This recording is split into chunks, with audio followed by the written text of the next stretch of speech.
inside sing.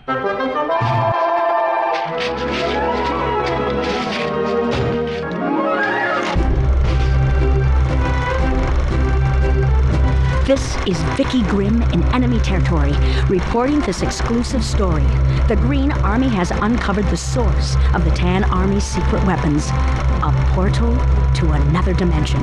From this alternate world, Plastro has brought tools of mass destruction with which he could very possibly win the war. Where did these portals lead? And just how many of these portals does Plastro have in his possession? Not enough. Uh-oh.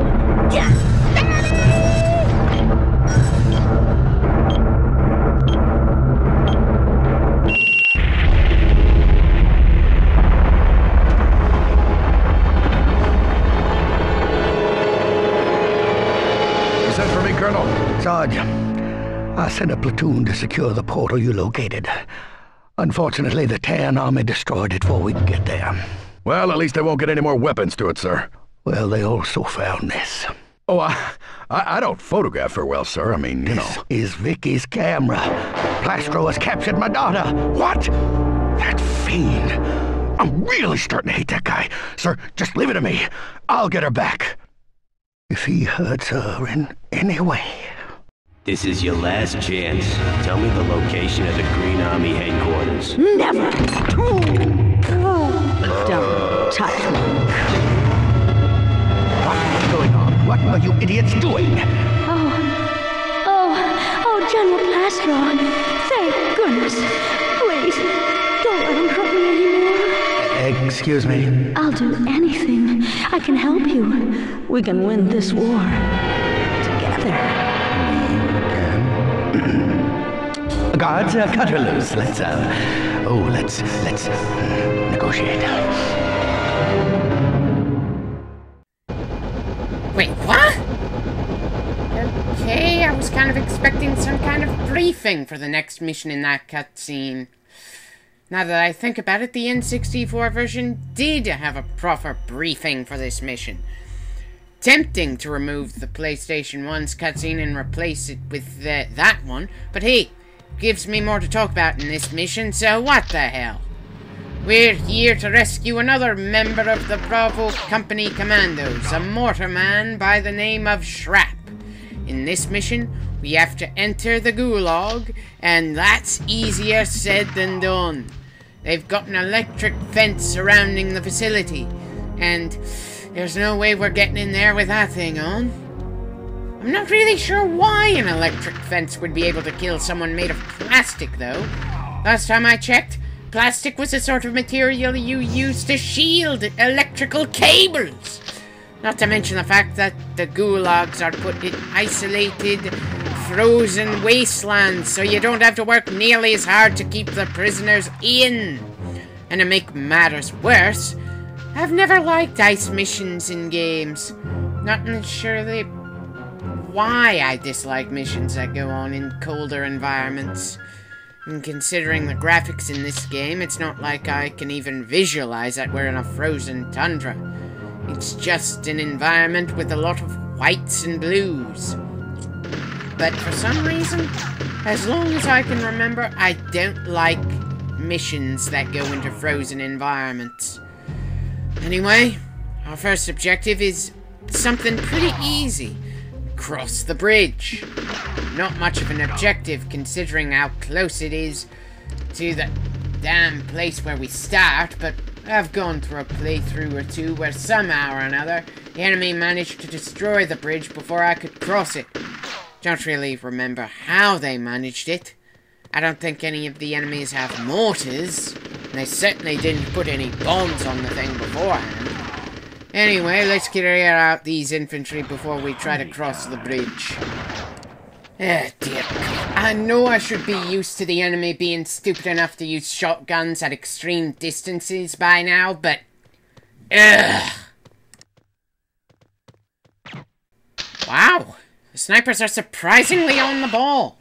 If it weren't for the questionable hitboxes on the various bits of terrain, he would have hit us. Granted, we would have survived the shot and there's a medkit nearby, but I'd kind of like to give these guys as much respect as possible. Otherwise, I'd just feel bad for killing so many of them per mission. Guess I've gotten spoiled by a lot of the more modern games with enemies that can think for themselves on some level. I would be surprised if the average IQ for the Tans looks more like a shoe size. Hell, have I already used that joke in this LP? Sorry, it's either that or just listen to the sound of that machine gun. Dear God, I hate it when this game doesn't play music. Give me something to hear other than Sarge's footsteps and gunfire, please. Anyway, may as well talk about Vicky for a bit. I'm a little iffy about the character, but a good deal of my dislike is the fact that she's the main character in a game I'm not going to LP. A game that some people seem to think sent 3DO that final step under. Portal Runner. Look it up if you want to. Despite the fact that she's a main character in a third of a game, though, Vicky is one of the first female video game characters I ever saw that wasn't just another damsel to save. Sure, she got herself captured, but I'd say it's pretty obvious she's got something up her sleeves. Wait, scratch that. Her outfit doesn't have any sleeves. Party time. Great, a tank. Well, we've got the perfect solution to that right here. Now that that's out of the way, crossing the bridge should be no trouble. Just have to deal with a sniper, someone with a weapon I can't identify right now, and a machine gunner. Can't really think of any other games where I would consider that kind of resistance no trouble. Maybe I'm underestimating the Tan Army to a dangerous degree. It's a little hard not to, though, and trust me, I've been trying to think of areas to take them seriously other than sheer numbers. Granted, those numbers can really wear you down, but I typically remember where nearby medkits are, so there's a little danger unless they spawn in very dangerous positions. Hell, this entire facility should be on high alert simply because we managed to cross the bridge, much less destroyed a bloody tank and a little over a dozen guards already. They're on the defensive, have superior numbers, know the layout of the land better than we do, so why is it that the best they can seem to do is inconvenience us? And before anyone asks, raising the difficulty wouldn't improve the challenge in any meaningful way. The enemy would just be able to take a little more punishment and possibly be more accurate. It wouldn't raise their intelligence or change where they're deployed across the map. Oh, by the way, I'm a little tempted to use the PlayStation 1 version of the next mission instead of the N64 gameplay. The N64 version, we have to travel through a fairly large base, shoot through some repetitive areas, release some grey soldiers from their cells in order to help deal with the enemy, only to watch those grey soldiers charge into suicidal situations and make things worse. Chorus. Whereas the PlayStation 1 version has to start off right near Shrap, and we can finish it off in a hurry. Since we're only in there for Trap, and I'm wondering if I could actually show a full mission of gameplay from the PlayStation 1 version so people can better understand why I typically choose to do the gameplay from the N64 version, the next mission feels like the best time to do it. Kinda says something that the mission in the N64 game, which took me around 20 minutes to get through, and the same mission from the PlayStation 1 game, which took around 5, are supposed to be just different versions of the same game. Maybe after I finish the last mission of the game, I'll go back and comment on the gameplay of the N64 version of the next mission, but I kinda like to put that off as long as possible, if not drop it altogether. It's the sort of mission that just highlights everything that the N64 version fails at. It doesn't have any interesting scenery and music, and just feels like a grind. So yeah, probably not gonna be seeing it. The music seems to be trying to make this sound like a stealth mission. Considering there's absolutely no way we can sneak by these enemies, that we have to shoot at least most of them on the map if we want to enter the base, it falls flat. Hell, for some reason the enemies around here seem more aware than usual. Maybe it's the fact that we're a blatant spot of green running across a sea of white. This mission just doesn't feel like a silent infiltration, regardless of what the music and lighting try to convey. Not that the lighting is all that different from missions that occur during the daytime. Hell, even the shadow underneath us doesn't seem any different, despite the fact it's supposed to be the middle of the night. Huh. I'm almost disappointed we managed to get through that group of enemies without getting hit. Another shotgun going off where it has no hope of hitting us. But from where? Aha! I'm kind of annoyed that the enemy even bothers to use shotguns if they don't know how to use them in this game. It's a weapon with crappy accuracy, practically no range, and a very distinct sound. I kinda have to wonder why they bothered putting it into the game. Great. Now I'm sounding like I don't enjoy this game. I do, believe me. I've played it numerous times over the years. But technically speaking, it isn't good. It has plenty of moments where you can easily see the potential for it to be better. It's still playable, and skill is a factor to get you from the beginning to the end, but, well, it doesn't really excel in any area, even for its time. There are plenty of reasons this game wasn't a big hit, even with the interesting world and funny situations it can pull off. Things that I'll probably never see in any other series.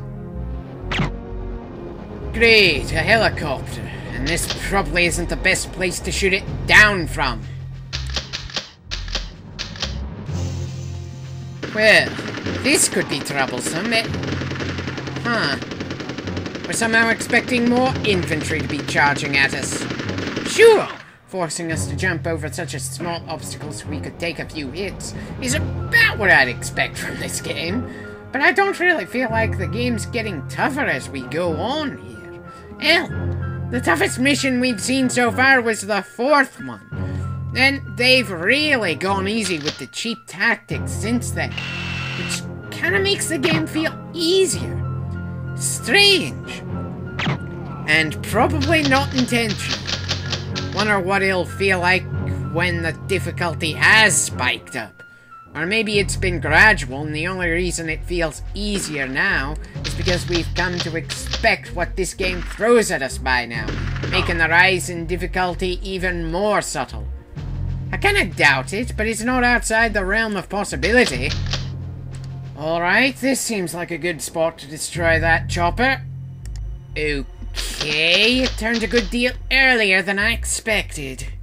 Maybe we won't have to deal with that helicopter in this mission. Sure, it feels strange to ignore an aircraft, especially since, logically speaking, it would make things more troublesome for the next mission, but, well, it won't exist either way in the next mission for some reason. As a side note, there are some goodies in the boxes, but frankly, we tend to have more than enough equipment in this game that we don't need to blast those crates open. And since the only way to open them is to shoot them, if you really need to open those boxes to check for ammo for anything, you're probably low enough that you can't afford to not get whatever you're looking for in that box. The PlayStation 1 version tends to force you to do that sort of thing more than this one, though. Just one of the many reasons I hate that version of the game. Seems like a straight, easy path to the objective from here. Easier than I expected, really. There's either something that hasn't spawned in yet, or something I haven't noticed. Doubt that guy's what's making me feel so uneasy. Well, the music's kicked it up a notch at any rate. We aren't being shot at. Now I'm even more confused. Still, We can turn off the fence and it won't take long to enter the base. The fence looks more like a bug zapper than what I was expecting, but still, I don't see how that could kill someone who's made of plastic. I also don't see why the music went into something more urgent. We faced more than this on the way here. Just what were they expecting us to do in this mission?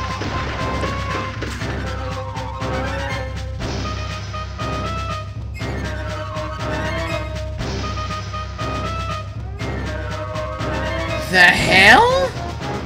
Considering how many people we killed, we should have been noticed far sooner than this.